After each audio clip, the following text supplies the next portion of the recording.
wabarakatuh. Kenalin, nama Ibu Renti Sasmika. Di sini Ibu mengajar mata pelajaran geografi. Buat anak-anak kelas 10, semangat dalam belajarnya karena kalian sudah SMA. Geografi ini sudah tidak asing lagi buat kalian, yang dimana waktu SMP kalian sudah mempelajarinya, tapi dia mencakup yaitu jurusan IPS. Sebelum kita pembelajaran dimulai, alangkah lebih baiknya kita berdoa terlebih dahulu agar ilmu yang disampaikan atau kalian belajarnya dipermudahkan oleh Allah Subhanahu wa Ta'ala. Berdoa mulai. Setelah ini Ibu akan menampilkan video pembelajarannya. Silakan kalian ditonton, semoga kalian paham. Selamat menonton. Nah, di sini di pertemuan pertama kita, yaitu kita membahas tentang pengetahuan dasar geografi. Ada yang masih ingat pengertian dari geografi apa? Nah, pengertian geografi itu dikenal pertama kali oleh Eratosthenes, yang dimana geografi berasal dari bahasa Yunani, yang geos artinya bumi dan graphien artinya batuan atau pencitraan. Geografi adalah ilmu yang mempelajari tentang segala sesuatu yang ada di permukaan bumi. Itu adalah pengertian dari geografi. Kita lanjut. Nah, pengertian geografi ini juga ada menurut para ahli. Di sini Ibu hanya mengambil dua contoh para ahli. Yang pertama menurut Eratosthenes, yang kedua menurut Bintaro. Menurut Eratosthenes, geografi untuk pertama kalinya dikenali atau diperkenalkan oleh Eratosthenes pada tahun 200 Masehi. Menurut Bintaro, geografi adalah ilmu pengetahuan yang menceritakan, menerangkan sifatnya bumi, menganalisis gejala alam dan penduduknya, serta mempelajari corak khas mengenai kehidupan dan berupa mencari fungsi unsur bumi dalam ruang dan waktu. Nah, jadi kalau menurut Bintaro ini menjelaskan bahwa geografi tidak hanya menjelaskan alam atau bumi beserta gejala-gejalanya, tapi geografi juga mempelajari manusia beserta kebudidayaannya yang dihasilkan. Ini adalah pengertian geografi menurut para ahli, ya. Kita lanjut.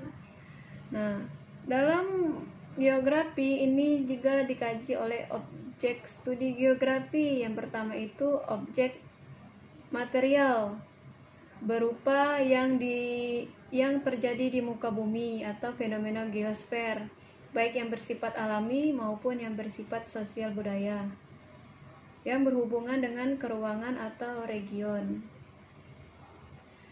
Objek geografi pada dasarnya membahas tentang geosfer yang meliputi hal-hal sebagai berikut.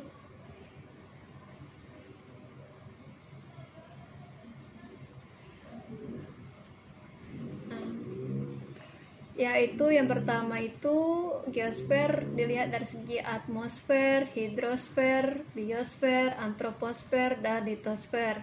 Ini adalah gambaran atau objek material geografi tadi, ya anak-anak. Nah, yang pertama itu kita membahas tentang litosfer.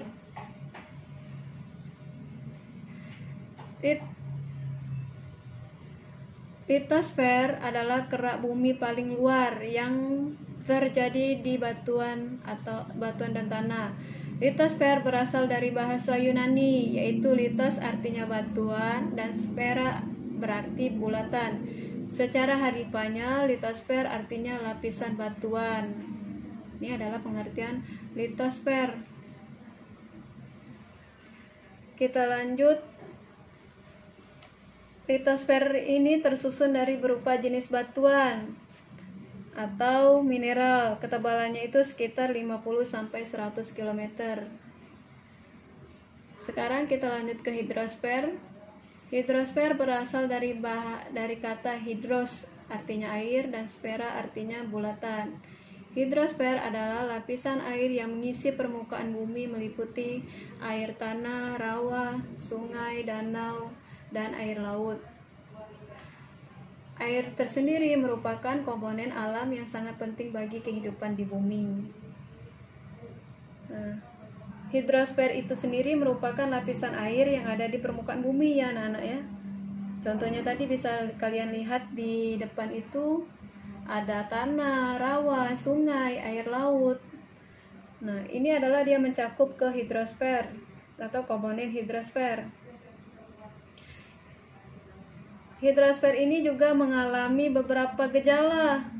Di sini Ibu hanya menyebutkan 2 contoh. Yang pertama itu terjadinya hujan asam. Nah, hujan asam adalah gejala yang juga bisa membawa dampak bagi makhluk hidup di bumi. Gejala ini timbul karena banyaknya kandungan asam yang ada di lapisan atmosfer atau bumi. Nah, ini adalah gejala yang terjadi di hidrosfer. Yang kedua itu terjadinya banjir. Nah, kan di sana itu dia menceritakan danau, air yang berkaitan dengan air atau lautan. Terjadinya banjir. Gejala hidrosfer yang paling sering terjadi di permukaan bumi. Nah, bumi adalah enggak lazim lagi yang terjadi dilihat dari segi banjir. Hal ini terjadi karena melimpahnya air permukaan yang membuat area di sekitarnya itu ikut tergenang. Ini adalah gejala-gejala hidrosfer. Atmosfer adalah lapisan udara yang menutupi bumi dan membantu di permukaan bumi. Di atmosfer terhadap seluruh peristiwa cuaca dan iklim terdiri atas 5 lapisan. Nah, seperti itu atmosfer.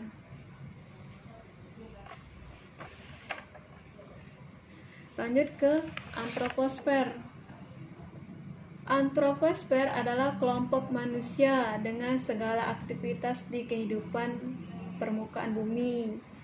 Nah, kata kunci dari antroposfer ini, dia memahami materi antroposfer, manusia, dan berbagai lingkungan, ruang lingkup bidangnya, seperti penduduk atau kependudukan. Sederhananya, kamu akan mempelajari mengenai kualitas penduduk, sumber data penduduk, pertumbuhan penduduk, proyeksi penduduk, atau dilihat dari segi angka kelahiran dan angka harapan penduduk. Jadi antroposfer ini dia menceritakan tentang suatu yang ada di permukaan bumi. Kata kuncinya itu dilihat dari segi bidang manusia. Ini adalah antroposfer. Nah, dari dasar-dasar geografi tadi, ya juga ada yang namanya pendekatan geografi. Bisa kalian lihat di gambar ini.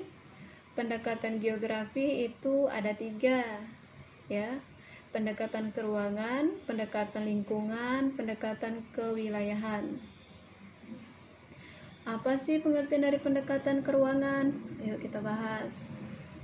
Nah, pendekatan keruangan adalah pendekatan merupakan metode analisis yang menekankan pada eksistensi ruang yang berfungsi untuk mengkomunikasikan kegiatan manusia.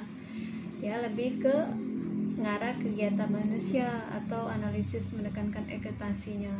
Ini adalah pendekatan keruangan.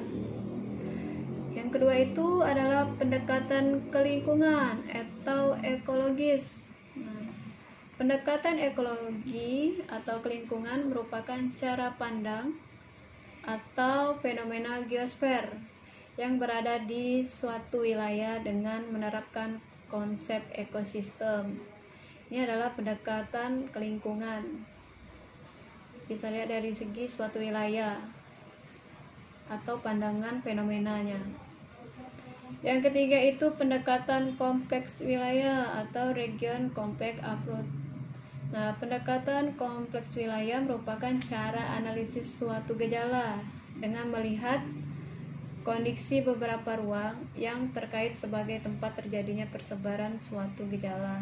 Nah, pendekatan wilayah ini dia merupakan analisis sebuah gejala dengan melihat kondisi beberapa ruang. Itu dilihat dari segi kelingkungan atau keruangan tadi. Ini adalah 3 pendekatan geografi, ada 3, 1 pendekatan keruangan, 2 pendekatan kelingkungan, 3 pendekatan wilayah. Paham ya? Nah, ini ada tugas pertemuan pertama kita. Buatlah makalah konsep dasar geografi dijadikan dalam bentuk PDF. Dalam pembuatan makalah ini boleh kalian bentuk dalam bentuk kelompok, minimal 1 kelompok itu 5 orang. Ya. Batas pengumpulannya tanggal 29 Juli 2020 jam 5. Bisa kalian kirim melalui grup yang sudah disediakan atau nanti kita koordinasikan melalui grup kita ya.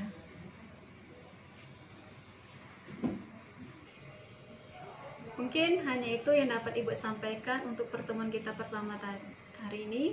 Semoga kalian paham. Kalau misalnya ada yang kurang jelas atau kurang mengerti, boleh kalian tanyakan di grup yang telah disediakan. Semoga ilmu yang disampaikan hari ini bermanfaat buat kalian. Jangan lupa like, comment, and subscribe setelah kalian menonton video ini. Terima kasih. Ibu akhiri, wabillahi taufiq wal hidayah. Wassalamualaikum warahmatullahi wabarakatuh.